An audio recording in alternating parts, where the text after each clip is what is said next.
Dans cet épisode, vous allez découvrir qu'est-ce qui, selon moi, m'a permis de réussir sur YouTube. Et c'est sûrement pas ce que vous croyez.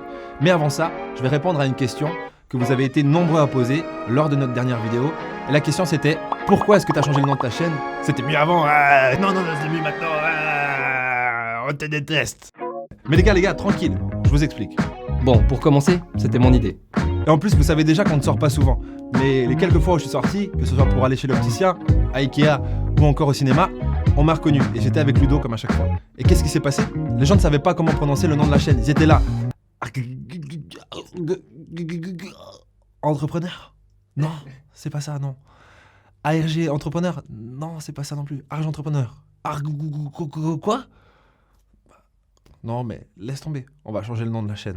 Du coup, on peut dire que c'est à peu près pour toutes ces raisons, les problèmes de prononciation, aussi les sonorités argent. Entrepreneur, non, ça correspond pas à ce qu'on fait actuellement. Vous avez été nombreux aussi à le noter dans le commentaire, donc vous avez été contents du changement de nom. Et certains m'ont dit, ah, gros lascar, hein, tu veux prendre le fame pour toi, cousin? J'ai dit, ouais, normal, on a travaillé, alors tu la fermes.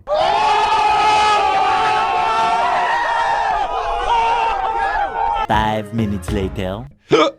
Ah, ça c'est ce qu'on appelle le karma. Du coup, je m'excuse fortement, sincèrement, de vous avoir dit tu la fermes. Vous pouvez vous exprimer dans les commentaires.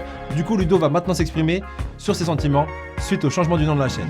Je sais pas qui c'est qui a trouvé cette idée, mais cette personne est succulente. Et rappelez-vous que dans toutes les équipes, les meilleurs restent souvent dans l'ombre. Vous allez tout de suite découvrir quel était l'élément principal, selon moi, qui était dû à notre succès sur YouTube. Mais avant ça, je vais essayer de faire passer mon hockey. À ce qui paraît, si tu bois à l'envers, c'est bon.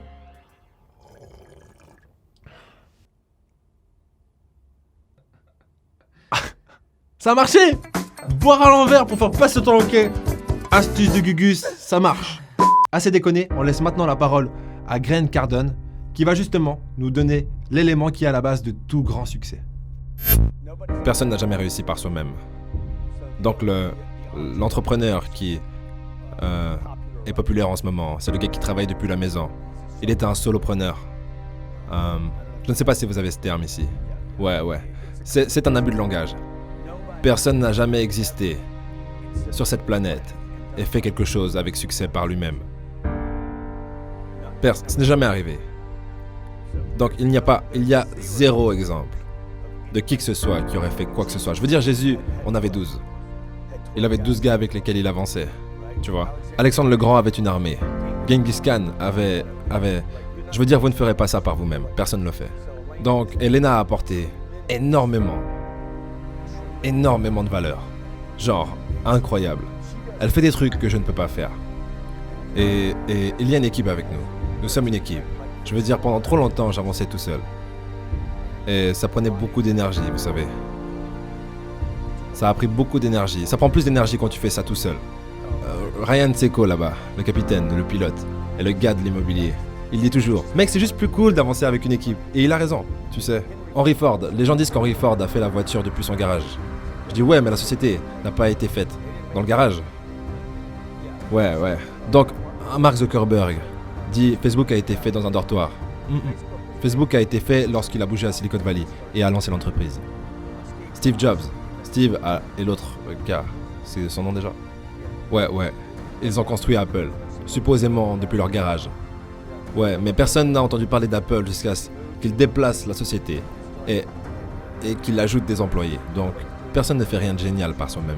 À ce stade de la vidéo, vous vous dites peut-être, Sonny, tu te fous pas un peu de notre gueule là? Je viens de dire en début de vidéo que tu allais nous dire qu'est-ce qui t'a permis de réussir sur YouTube. Et là, tu veux nous faire croire que c'est l'esprit d'équipe, la fraternité. Mais c'est bien joli ton histoire. Mais je n'en crois pas un mot. Ok.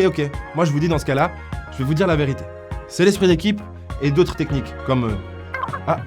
quelqu'un me dit dans mon oreillette high-tech dernier cri qu'il y aurait un Alexandre qui a aussi une chaîne YouTube.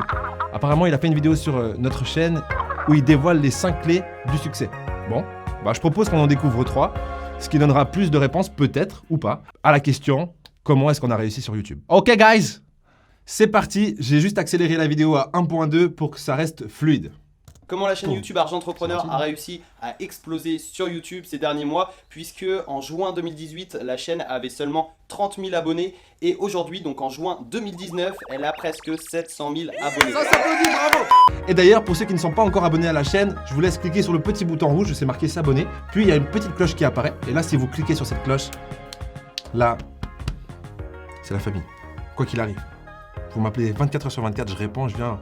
Non, je sais pas, je pourrais pas le faire, mais c'est comme si. Le fait d'utiliser des personnes connues, ça donne envie également de cliquer, puisque quand on voit une miniature avec justement une personne qui est connue, eh bien on a envie de cliquer, on a plus envie de cliquer par rapport à une vignette où on voit un inconnu. D'ailleurs c'est une nouvelle fois ce que j'ai fait avec la vignette de cette vidéo, puisque j'ai mis Sony justement sur la vignette. Je crois que je vais arrêter ici. Du coup, comment est-ce qu'on a réussi sur YouTube? Très honnêtement, on a réussi en publiant beaucoup de vidéos et en s'adaptant. Pour moi, la règle d'or, c'est produire, mesurer, apprendre. Du coup, on a produit des vidéos, on a mesuré ce que vous pensez de ces vidéos et on a adapté en apprenant. Du coup, on a appris ce qui allait pas et on a adapté. C'est ce qu'on fait du coup avec cette vidéo qui est un peu hors format aujourd'hui. On produit, on va mesurer dès qu'on aura publié cette vidéo, on va apprendre suite à la mesure qu'on aura prise grâce aux analytiques de YouTube et vos commentaires. Donc n'oubliez pas de poster des commentaires. Et à ce moment-là, qu'est-ce qui se passera? On va reproduire. On va recommencer le cycle et on adaptera ce qu'on fait par rapport à vos critiques dans la mesure du possible. Bien sûr, parce que le but après, c'est pas qu'on finisse stripteaseur parce que vous aimez le striptease. Du coup, en résumé, peut-être ne passez pas trop de temps à chercher des raccourcis, des méthodes, des stratégies pour réussir sur YouTube ou dans n'importe quel domaine, parce que à force de chercher des raccourcis, ce qu'on fait souvent, c'est perdre du temps. Deuxièmement, ne travaillez pas trop longtemps seul. Pour moi, il y a deux types de profils lorsqu'il s'agit de lancer une startup. Le visionnaire et l'intégrateur. Le visionnaire sans l'intégrateur est dans la merde, l'intégrateur sans le visionnaire est dans la merde. Et rares sont les personnes qui ont ces deux profils en un. Mais il faut savoir que le visionnaire a une vision plus d'ensemble, donc a beaucoup d'idées et un bon sens de la direction. Et l'intégrateur, par contre, lui, s'en fout un peu de toutes ces idées. Pour lui, c'est vraiment l'implémentation d'une idée qui compte, plus que la quantité d'idées et des possibilités envisageables. Troisièmement, n'oubliez pas que le chemin qui mène au succès pour nous ne sera pas le même que pour vous. Et que le chemin qui mène au succès pour lui ne sera pas le même que pour moi. Du coup, n'oubliez pas que le chemin qui mène à votre succès n'a pas encore été défini. Et ça, c'est plutôt une bonne nouvelle. Mais par contre, il va falloir improviser, être créatif, produire, mesurer, apprendre, comme vous le savez parfaitement.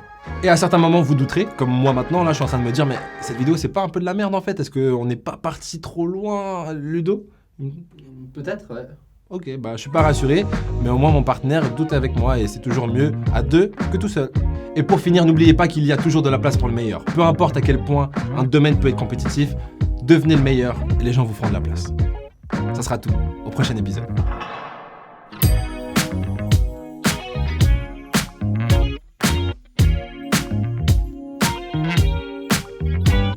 Ah, je crois qu'il est parti. Ah, je crois que je l'ai plus. Ouais, c'est pas vrai. Ouais. Ah non.